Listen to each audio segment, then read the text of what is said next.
नमस्कार, जोहार। मैं निशा मिश्रा आपके साथ। आप देख रहे हैं चैनल न्यूज। एक नेता, राजनेता कैसा होगा, ये उसके भाषण, उसके वक्तव्यों में साफ तौर पर दिख जाता है। आज बात करेंगे झारखंड के मुख्यमंत्री हेमंत सोरेन को लेकर, साथ में महागठबंधन के कुछ नेताओं के विषय में, खासतौर पर राहुल गांधी को लेकर। बीते दिनों एक मीडिया प्रोग्राम में पहुंचे थे झारखंड के मुख्यमंत्री हेमंत सोरेन। अच्छी खासी मीडिया चैनल वाले लोग अपनी बातें रख रहे थे, ये जवाब दे रहे थे, सब कुछ अच्छा चल रहा था। अचानक जब मीडिया कर्मी ने उनसे पूछा कि आप विदेशों में जब जाते हैं तो क्यों नहीं भारत की बुराई करते हैं, आप भी चाहें तो यहाँ की गरीबी, भ्रष्टाचार, कमियां गिनवा सकते हैं, विश्व पटल पर रख सकते हैं। तो उन्होंने कहा कि पहले देश आता है, मैं अपने देश की बुराई विदेशों में क्यों करूं? अगर मेरा केंद्र के साथ समन्वय नहीं बैठ रहा है, कुछ कमी है, तो ये मेरे घर की लड़ाई है। मैं अपने देश, अपने वतन लौटने के बाद इस पर बात कर सकता हूं केंद्र से, ना कि विश्व पटल पर या किसी और देश में जाकर अपने देश को बदनाम करूं। जी, ये हमारे घर की लड़ाई है, हम घर में लड़ लेंगे। उस पत्रकार ने फिर यह भी कहा कि भाई, जिस महागठबंधन का आप हिस्सा हैं उसमें राहुल गांधी हैं, जो अक्सर ब्रिटेन, लंदन, जर्मनी और कहां-कहां जाते हैं। उस प्लेटफॉर्म पर जाकर वो भारत के प्रधानमंत्री के साथ साथ भारत की कमियों को वहां गिनवाते हैं। तो उन्होंने बड़े ही शालीनता के साथ सभ्य भाषा में कहा कि हर पार्टी की अपनी आइडियोलॉजी होती है, अपनी अपनी विचारधारा है, कौन कैसे इसे लेकर चलता है मैं उस पर नहीं बोल सकता। मैं अपनी बात करूं तो मेरे लिए देश सर्वोपरि है, पार्टी और किसी पर्टिकुलर व्यक्ति, विशेष व्यक्ति को लेकर ना करके पहले मेरे लिए देश आता है, और दूसरे देशों में जाकर अपने देश के विषय में बुराई करूं, ये हो नहीं सकता। हेमंत सोरेन के इस वक्तव्य के बाद से, इस पूरे मुखरता से जो उन्होंने बात रखी है, उसके बाद से जो राजनीतिक जानकार है और राजनीतिक जो गलियारे हैं, उसमें एक बात तो साफ आ रही है कि हेमंत सोरेन यहाँ दूरदर्शिता का परिचय दे रहे हैं। उन्होंने ये दिखा दिया है कि मैं सिर्फ झारखंड का मुख्यमंत्री बनकर नहीं रहने वाला। जो उपचुनाव के समय में बातें उठ रही थी कि अब वो वक्त आ गया है कि हेमंत सोरेन झारखंड से निकलकर पैन इंडिया यानी पूरे भारतवर्ष में कैसे अपने आप को दर्शाएंगे, वो हो रहा है। चाहे वो असम का दौरा रहा हो, चाहे वो साउथ का दौरा रहा हो, चाहे वो दिल्ली उनका बार बार जाना, पत्नी के साथ ही जाते हैं, वो विधायक भी हैं कल्पना सोरेन, उनके साथ जाते हैं तो वो दिखाते हैं कि मैं सिर्फ झारखंड का मुख्यमंत्री बनकर नहीं रहने वाला। आने वाले समय में मेरा जो कह सकते हैं ना कि एक दृष्टि जो बनी हुई है, नजर बनी हुई है, वो दिल्ली पर है। मुझे सदन तक सीमित नहीं रहना है, संसद तक जाना है। और ये हेमंत सोरेन की एक एक कदमों से जाहिर हो रहा है कि वो दिन दूर नहीं है जब वो दिल्ली में बैठे, दिल्ली की राजनीति को समझें। इसका मतलब ये नहीं है कि वो झारखंड को छोड़ देंगे या झारखंड की राजनीति को छोड़ देंगे, बिल्कुल नहीं। यहां से निकलकर आदमी गांव से निकलकर शहरों में जाता है और उसके बाद बाहर निकलता है, वैसे ही झारखंड से निकलकर वो दिल्ली में जाएंगे, झारखंड में उन्हीं का रहेगा। लेकिन ये साफ तौर पर दिख रहा है कि अगर दोनों के राजनीतिक करियर की बात करें ना, राहुल गांधी और हेमंत सोरेन की, तो राहुल गांधी का जो राजनीतिक करियर है, स्वर्गीय पूर्व प्रधानमंत्री राजीव गांधी के निधन के बाद से वो काफी धीरे धीरे ऐसे ही एक्टिव हो रहे थे, उन्हें राजनीति में लाया जा रहा था।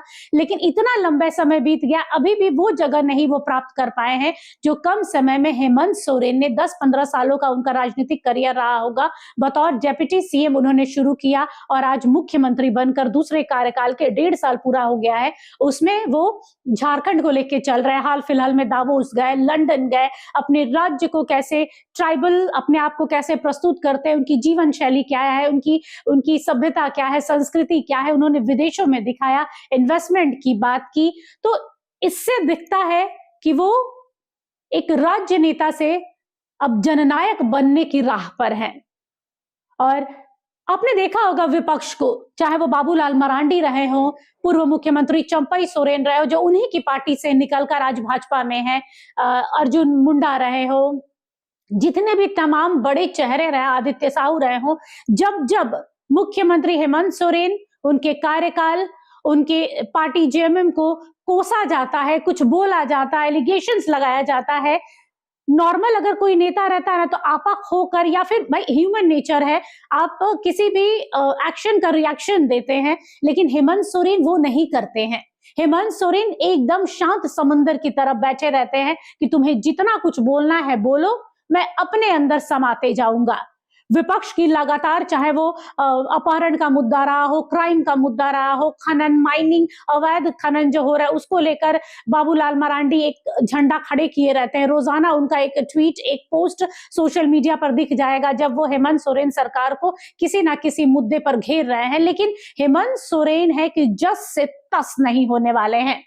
हेमंत सोरेन एकदम शांत रहते हैं, जिसको जितना बोलना है बोल लो भाई, हम तो जवाब नहीं देने वाले हैं, क्योंकि आप मुझे बोलेंगे ये शोभा देता है कि विपक्ष सत्ता पक्ष पर कुछ ना कुछ एलिगेशन लगाता है, लेकिन अगर मुख्यमंत्री किसी एक पर्टिकुलर व्यक्ति का नाम लेगा तो वो ज्यादा लाइमलाइट होगा। तो हम तुम्हें काहे खाली फोकट में देने वाले हैं लाइमलाइट, हम नहीं देने वाले हैं। हेमंत सोरेन भी वही करते हैं कि जितना कुछ बोलना है बोलो, मैं अपने काम से अपनी जनता को प्रूफ कर रहा हूं कि मैं कैसे झारखंड को विश्व पटल पर रखना है, कैसे आदिवासियत को बचाना है, कैसे आदिवासियों को बचाना है। लगातार झारखंड में कई मुद्दे आ रहे हैं, अतिक्रमण पे जो लोग यहाँ पर पिस रहे हैं, जिनके घरों पर बुलडोजर चल रहा है, वो लोग उन्हें क्या कुछ नहीं बोल दे रहे हैं, क्योंकि उनका घर टूट रहा है, उनका आशियाना टूट रहा है, तो लोग आक्रोशित हैं, अंदर से टूटे हुए हैं, उनका घर उनके सामने टूट रहा है, तो लोग कितनी बार मुख्यमंत्री तक को अब शब्दों का इस्तेमाल कर देते हैं, बद्दुआ दे देते हैं।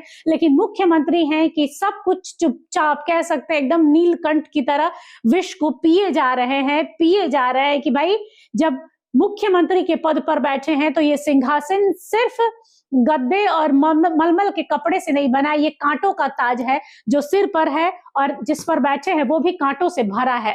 आपको अपशब्द सुनने होंगे, आपको आरोप प्रत्यारोप झेलने होंगे, और वही आपको मजबूत बनाता है, वही राह आपको झारखंड से दिल्ली की ओर ले जाएगी। और यहाँ पर देखा जाए तो हेमंत सोरेन लगातार इसी पर अड़े हुए हैं कि भाई हमको इन सब पचड़ों में नहीं पड़ना है, मुझे मेरे झारखंडियों के लिए, झारखंड वासियों के लिए क्या करना है उस पर ध्यान देने की जरूरत है। कई योजनाएं लेकर आ रहे हैं, अपने राज्य को हाईटेक इंफ्रास्ट्रक्चर से लैश कर रहे हैं। कई ऐसी योजनाएं हैं जो महिलाओं के लिए हैं, बच्चों के लिए, विद्यार्थियों के लिए हैं। लगातार यहाँ पर मुद्दा उठ रहा है स्कॉलरशिप को लेकर, स्कॉलरशिप पर भी बात चल रही है कि भाई इसको कैसे निजात दिया जाए ताकि स्टूडेंट्स जो है, हमारे जो छात्र है, उनके भविष्य के साथ खिलवाड़ ना हो। तो कह सकते हैं कि हेमंत सोरेन सिर्फ झारखंड तक सीमित नहीं रहने वाले, और उनका उस मीडिया प्रोग्राम में जाकर कह देना कि मेरे लिए मेरा देश सबसे सर्वोपरि है, कोई नेता, कोई राज्य बाद में आता है, आरोप प्रत्यारोप कम बेसी बाद में आता है, पहले मेरा देश है, और विश्व पटल पर अपने देश को सबसे आगे बढ़ा चढ़ाकर आदमी दिखाता है। अगर आपके पास थोड़ा कम भी होता है ना तो उसको बढ़ाकर दिखाता है कि मेरा देश कम ना लगे, दूसरे मुल्कों की अगर तुलना किया जाए तो उसमें मेरा देश छोटा ना लगे। और यहाँ पर राहुल गांधी हैं, जब जब जाते हैं तब वो अपने प्रधानमंत्री के साथ साथ अपने राज्य के लोगों को, अपने राज्य की सभ्यता को, संस्कृति को कैसे प्रदर्शित करते हैं वो जग जाहिर है, हमें आपको बताने की जरूरत नहीं है। इसीलिए कह रही हूं कि हेमंत है तो हिम्मत है, हिम्मत है तो पूरा झारखंड है। फिलहाल के लिए इस खबर पर बस इतना ही। जोहार, नमस्कार। अगर आपको हमारा ये वीडियो अच्छा लगा तो इसे लाइक करें, शेयर करें और हाँ, सब्सक्राइब करना ना भूलें।